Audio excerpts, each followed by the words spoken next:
Bien amigos, buenas tardes. Vamos a dar comienzo a otro video corto de unos 20-25 minutos para tratar de editar estos maravillosos videos acerca de lo que es el significado de la prehistoria y de la historia del pueblo hebreo, el pueblo de Israel. Y esta historia y esta prehistoria del pueblo de Israel es necesario aplicarla para la historia pues de todos los demás países del mundo, porque aquí lo que se trata de decir es que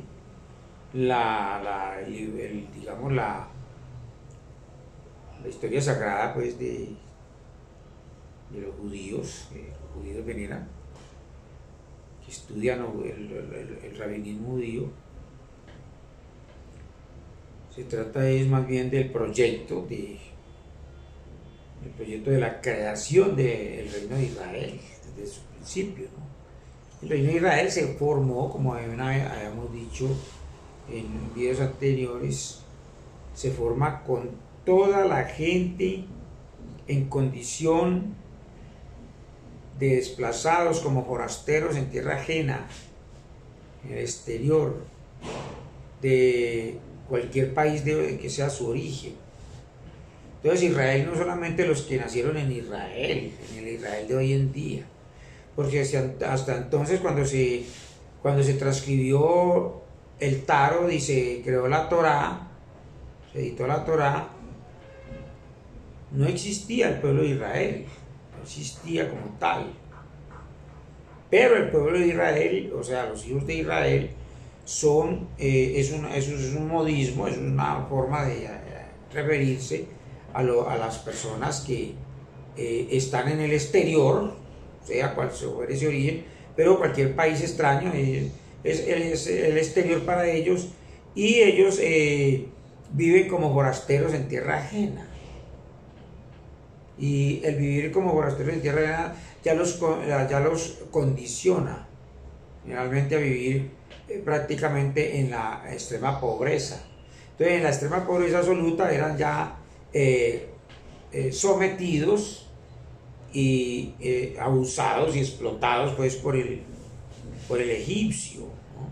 El egipcio es el extranjero en sí. El egipcio viene a ser el extranjero. Que hoy en día, por ejemplo, ya nos vamos a buscar nuevos horizontes, nos alejamos de nuestro país de origen. Donde quiera que lleguemos estamos siendo forasteros en tierra ajena. Y una convocatoria a todos estos extranjeros que se encuentren como forasteros en tierra ajena, en nuestro país de origen, por ejemplo, en Colombia. Estamos en Colombia. Bueno, yo voy a llamar a todos los extranjeros que se encuentren en Colombia, que se quieran unir a este proyecto, ¿no? Y vamos a desplazarnos, pues, vamos a solicitarle al Estado, al gobierno colombiano, de que nos permita crear una comunidad de la nada, con personas prácticamente en condiciones de extrema pobreza, y que nos permita unirnos y crear, digamos, irnos y crear una expedición, digamos, una aventura, y desplazarnos al Amazonas, a crear un pueblo, crear una ciudad allá, crear un país diferente al colombiano. Entonces de ahí puede que es de donde nace pues ya los primeros que aparecen o que se unen pues a este proyecto, a esta convocatoria. Los primeros que acuden a esta convocatoria, digamos, prestan atención a este llamado, son los levitas. ¿Y quiénes son los levitas? Los levitas son personas originalmente, digamos, asiáticas, o de la originarios de la India, originarios de, más bien eran, digamos, como personas que tenían cierta cultura brahmánica. Y este Abraham, que es el patriarca pues de los judíos, no es una persona, sino es precisamente eso, un brahmana o un sacerdote pues originario de la llanura indo-gangetica, India. Es prácticamente una persona indostaní, originario del Indostán. Y estos indostanes se encontraban en condiciones de extrema pobreza y bajo la esclavitud del pueblo egipcio, o sea, del extranjero en ese momento.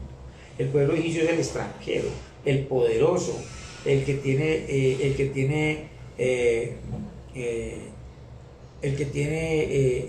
el uso de la autoridad absoluta, el que es dueño de todo, de los extranjeros y de los citadinos, de los locales. Y estos pueblos originarios, estos levitas, pues ellos tenían su cultura brahmánica y tenían su correspondiente pues organización, tienen su correspondiente organización. Por eso hoy en día decimos que judíos hay en toda parte, pues están desplazados, están errantes por el mundo. Estos levitas eran los que se encontraban en condiciones pues deplorables, en condiciones de extrema pobreza, prácticamente casi que podríamos decir en la indigencia, habitando en tugurios y trabajando como esclavos en la fabricación de ladrillos, en las grandes empresas constructoras de ese pueblo extranjero, que en las escrituras se llama Egipto. Egipto es cualquier país que sea extranjero.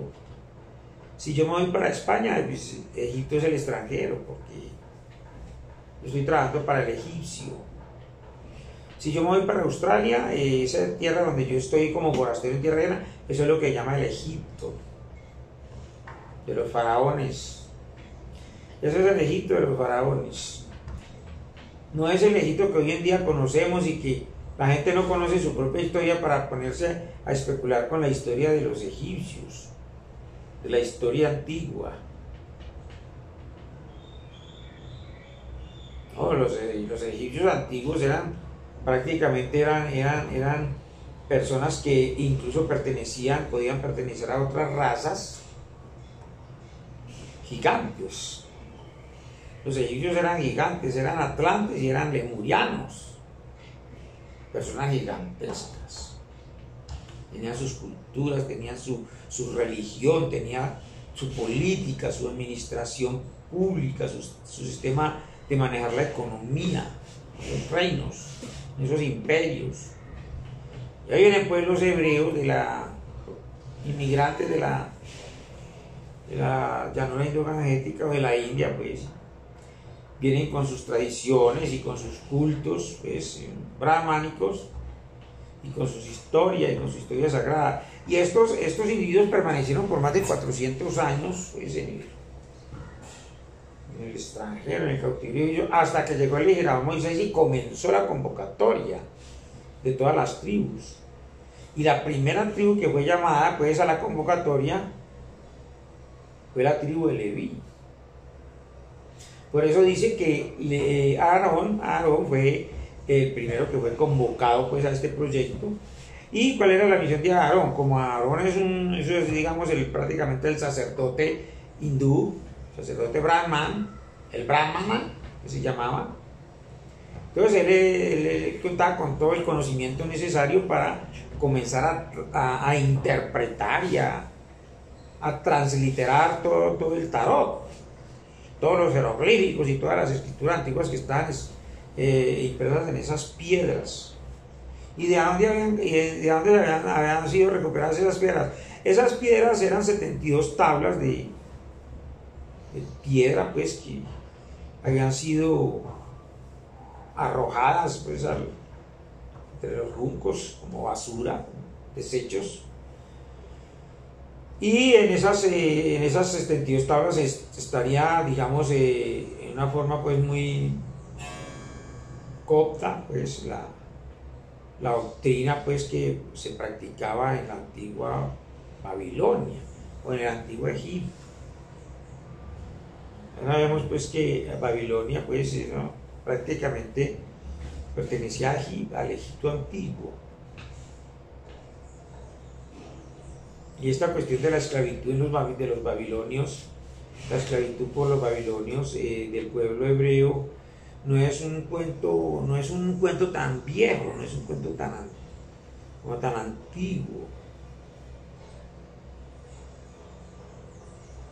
Porque Babilonia es realmente el extranjero. El extranjero. Ahora, Babilonia fue reconstruida por los judíos. ¿Pero por qué por los judíos? Porque los judíos pues son realmente albañiles. ¿Y estos albañiles de dónde salieron? De los levitas. Son los levitas los que se convierten en judíos. Porque los judíos son los que trabajan la construcción, los que aprenden a fabricar el ladrillo, los que aprenden a pegar ladrillo, los que aprenden a revocar. Esos son los levitas. Entonces los levitas son prácticamente culebras o prácticamente la serpiente del desierto. La serpiente del desierto pues es el conjunto, ese es el sacerdocio brahmánico. Ese es el sacerdocio brahmánico. Entonces viene la tribu de Leví, pues ya representada por los extranjeros, pues en condición de extrema pobreza, habitando en tierra ajena, y son utilizados como mano de obra bruta en las grandes obras de construcción. Entonces, ¿en qué fue que consistió el proyecto del legislador Moisés y su hermano Aarón, que entre otras cosas no era el hermano, sino que era originario de por allá mismo, de esas tierras? Moisés era un hijo adoptivo de pronto de una hija de un gobernante, que entre otras cosas Faraón significa el gobernador de esas tierras. Acordemos que José, el hijo de Jacob, fue nombrado gobernador por el Faraón. Entonces, un presidente de la república, un alcalde o un gobernador de un departamento, o un estado, pues tiene la calidad que hubiera podido tener un faraón o un rey. Hay reyes y hay reyes de reyes. Pero hasta entonces los levitas eran aquellos que mantenían sus familias con el trabajo pues en la esclavitud. La esclavitud todos los días no siempre fue, digamos, una condición de explotación humana. La esclavitud es un sistema de producción, es un sistema de aprovechamiento de la mano de obra bruta. Esa es la esclavitud, que en términos más comunes actualmente se le llamaría, por ejemplo, proletarios, los proletarios o la clase trabajadora. Y eso es lo que se llama un levita. Ahora, estos levitas, trabajando en esas obras de construcción, aprendieron a realizar sus casas, a hacer ladrillos, a fabricar los ladrillos, a pegarlos, a organizar sus tugurios y a remodelar sus viviendas, mejorando la calidad de vida de ellos mismos y de sus familias y de sus vecinos. Y a medida que estos levitas se fueron convirtiendo en judíos, ahí es donde se van convirtiendo en judíos, entonces ya aparece lo que se llama el pueblo de Israel. Ya apareciendo el pueblo de Israel, porque hasta entonces ya se convocó al pueblo levita, que estaba en todo Egipto, pues en todo el exterior, todos los que quieran unirse a este proyecto e irse libres hacia otra, con una dirección, una convocatoria que se hace. Dice, todos los pobres del mundo que quieran irse a ayudar a construir un templo y a construir una ciudad nueva y a construir un país nuevo en la media luna fértil. Entonces aparecieron, los primeros que aparecieron fueron los levitas. Y por eso los levitas son llamados la serpiente del desierto. ¿Y qué fue lo que hizo Moisés? Moisés lo que hizo fue enseñarle a los levitas de que no podían empezar a construir sus viviendas en el desierto, sino solamente hasta que llegaran a la media luna fértil, al Asia Menor. Allá era donde iban a ir a construir, iban a ir a tomarse en esas tierras. Lo primero que interesaba era fabricar armas y todo, porque iban a ir a combatir allá con una cantidad de personas gigantescas. Iban a ir a desplazar a toda esa gente de allá, a quitarles todo y a tomarse eso por la fuerza. Y eso fue lo que se hizo. Entonces ahí es donde aparece ya, cuando ya llegan ellos a la tierra prometida, es la tierra prometida de ellos, la media luna fértil. Entonces ya viene pues el cuento de que los levitas ya no iban a ir a construir toldas, que los levitas construían toldas. Los brahmanes construían toldas, tiendas, tabernáculos, son expertos en construir tabernáculos, de lona, puras lonas, y altares en las cuevas. Pero estos judíos, estos levitas que fueron aprendiendo se fueron judaizando, o sea, se fueron convirtiendo en albañiles, pues profesionales. Entonces llegaron a construir sus casas, a construir sus viviendas y a reconstruir las ciudades fortificadas que les habían decomisado a los gigantes. Se les decretaba pues extinción de dominio, se quitaban todas esas propiedades y se reconstruían esas ruinas. Se reconstruían esas ruinas, las ciudades pues que antes habían estado fortificadas, las derruyeron, las construyeron, y ya viene la remodelación y la toma de posesión de los israelitas de la tierra prometida. Ya aparece pues lo que se llama pues la Torá, ¿no? La Torá es, prácticamente la Torá viene a ser como los 5 libros del Pentateuco de Moisés, lo que llamamos el libro Pentateuco, los primeros 5 libros de la Biblia, pero en lengua hebrea. ¿Y cómo hicieron para sacar este Pentateuco? Este Pentateuco lo sacaron de las escrituras egipcias, que las ayudó a traducir el brahmana Aarón. A él se le llamaba Aarón. También el nombre Aarón significa gran piedra, ¿no? Una gran piedra. Y es la base pues digamos, Aarón viene a ser como la piedra filosofal de la gran obra de Moisés. A partir de Aarón pues es que se traducen todas esas escrituras antiguas egipcias que estaban en esas 72 tablas, no 72 mosaicos que sacaron de los juncos del río Nilo. Esos fueron los que se salvaron de los juncos del río Nilo. Eso es lo que llamamos Moisés o mosaicos. Mosaicos son una cantidad de tablas, pues, uniformes, muy bien elaboradas, muy bien labradas, y que se apilaban en una gran mole a manera de cubo, y de ahí es donde aparece pues el altar o piedra cúbica filosofal de los cabalistas. ¿Los cabalistas quiénes son? Son ya otros judíos, ya rabinos,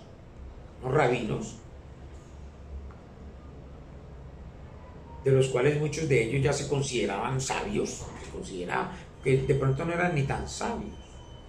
Entonces ellos crearon lo que se llama la Cábala. ¿Y la Cábala qué es? La Cábala es la aplicación de las matemáticas a las leyes y principios morales. Eso es lo que llama la Cábala. La cábala se le puede aplicar a todo. La cábala es la moral de todo edificio. Entonces, a partir de la cábala viene pues lo que se llaman los códigos numéricos, los códigos gráficos. La palabra gráfica viene de grafo, garabatos. Garabatos que significan letras y que significan números y que a la vez significan palabras completas. Y la unión de esas palabras completas significan otras palabras diferentes, y la unión de varias palabras diferentes son lo que constituyen las oraciones en la gramática hebrea moderna. Entonces ahí ya con ese abecedario, con ese alefato que sacaron, o sea, alefato se llama pues la escritura hebrea, con eso es que ya se sacan las tablas de la ley de Moisés, que son digamos los 10 mandamientos. ¿Y qué son los 10 mandamientos? Los 10 mandamientos empiezan por los principios morales y las normas de ética que se establecen a nivel de cada familia, porque la familia es el núcleo de toda sociedad. Y Dios, el Jehová Dios que editó o que ordenó los 10 mandamientos, que se dice pues en la escritura que le dictó a Moisés los mandamientos, no es otra cosa que la representación del padre y de la madre, o sea, del esposo y de la esposa, de todo núcleo familiar. Eso es lo que se llama Dios o Señor Jehová. Entonces debemos interpretar este Jehová como el papá y la mamá. Por eso dice, cuando el hijo se vuelve indómito, cuando el hombre se vuelve rebelde, o cuando el hombre ensaya a probar otras cosas que está prohibido, digamos, ensayarlas mientras no esté autorizado, porque no tiene la edad suficiente para ser libre, para ser emancipado como persona, un individuo independiente, como un ciudadano libre en la nación, pues, debe estar sometido a lo que digan las leyes familiares establecidas por el papá y la mamá, por el padre y la madre biológicas, o el padre y la madre putativos. Jehová es el papá y la mamá de una familia.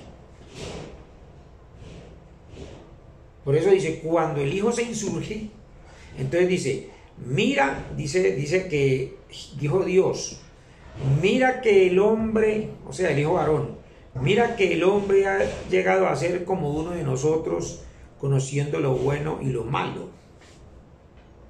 Es decir, ya cree que sabe mucho, pues ya se siente libre y ya cree que sabe, bueno, ya cumplió la mayoría de edad, bueno, entonces espere un momentico que cumpla la mayoría de edad, y si ya quiere gobernarse usted mismo, tiene que despegar, formar otro núcleo familiar aparte, porque aquí sigue mandando Dios, aquí los que mandamos somos nosotros, y si usted quiere mandar en su casa, tiene que irse a formar su casa, a pasar sus trabajos y a edificar su propia casa y a hacer su propia familia para que usted gobierne allá. Por eso dice, ha llegado a ser como uno de nosotros, conociendo lo bueno y lo malo, ya. O sea, ya cree que sabe, pues. Bueno, que ya sabe, bueno, aceptemos que ya sepa, que ya está capacitado para volar. Bueno, huele. Esos son principios morales que debemos tener en cuenta en toda familia. Por eso dice aquí Jehová, desde ese momento Jehová los llamó, los vistió con pieles, los vistió con vestidos de piel, y los sacó del paraíso y puso unos querubines para que guardaran el camino del árbol de la vida. Porque dice, si los dejamos que se queden, entonces dice no podemos dejar que se queden y vivan para siempre aquí, porque entonces ya quieren tomar para siempre el árbol de la vida. Ya quieren seguir lo sigan manteniendo pues en la casa de donde ya se quisieron liberar y donde están capacitados para volar. Entonces, si el individuo ya está capacitado para volar, pero él insiste en quedarse en su casa, debe de saber que tiene que empezar a contribuir con la economía y con el buen desarrollo de la familia. Ayudar a levantar a los más pequeños, a educarlos, y ya cuando haya correspondido eso y le haya, aunque nunca hay tiempo para devolverle a los padres lo que hacen por sus hijos. Ya cuando haya correspondido y que ya sea hora y que ya se considere justo, bueno, el mismo papá, la misma mamá, dialogan con el hijo en una forma correcta, en una forma ya dentro de la moral y de las normas internas de la ley de Dios, y le dicen, como está en el capítulo 12 del Génesis, dice, Jehová le había dicho a Abraham, ese Jehová es el papá de Abraham, dice, vete de tu parentela lejos de tu tierra. Y se fue Abraham. Dice, váyase que yo le voy a ayudar para que haga una nación grande porque lo va a convertir en padre de muchedumbres. Entonces Abraham dijo, amén Jehová, y se fue para su quinta porra a trabajar y a hacer lo de él por allá. Porque no hay que quedarse en la casa de mantenido y que le mantengan también a la mujer y a los hijos. No hay que salir. Entonces a esto es que se refiere. Y a partir de la fundación de cada núcleo familiar, desde ahí es donde empieza nuestra historia, la historia sagrada, como pueblo hebreo. O sea, el pueblo hebreo pues es la raza aria. Los hijos de Israel son todos los que están en condición de desplazados. Cuando uno ya se recupera y ya los hijos se recuperan, se hacen ciudadanos de ese país y todo, ya quieren independencia, bueno,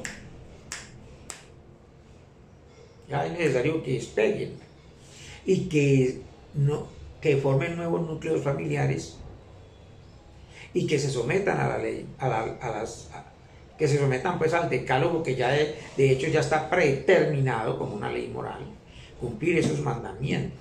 ¿Y cuáles son los mandamientos? Los mandamientos que se deben cumplir y que han sido establecidos de generación en generación como una tradición de padres a hijos para ponerlos en práctica cada vez que se inicie un nuevo proyecto de cómo iniciar pues la fundación de un núcleo familiar en Israel. Muy buenas tardes.